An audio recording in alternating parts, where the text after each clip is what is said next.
కలిపినవి చెప్పవా? పచ్చిమిర్చి, జీలకర్ర, ఉప్పు, ఉప్మా రవ్వ. ఉప్మా రవ్వ. ఇప్పుడు ఇవి దోశలు వేస్తాము ఇక్కడ.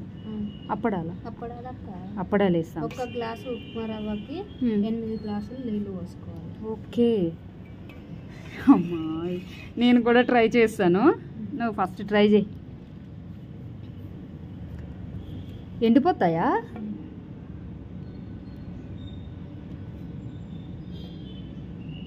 పెద్దవి చెయ్యు.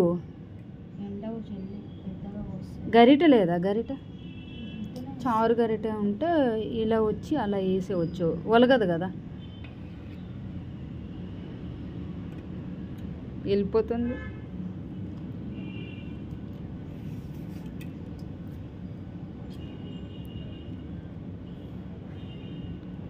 చూస్తూనే ఉండండి మా అప్పడాలు ఎటువైపు వెళ్తున్నాయో తెలియట్లేదు.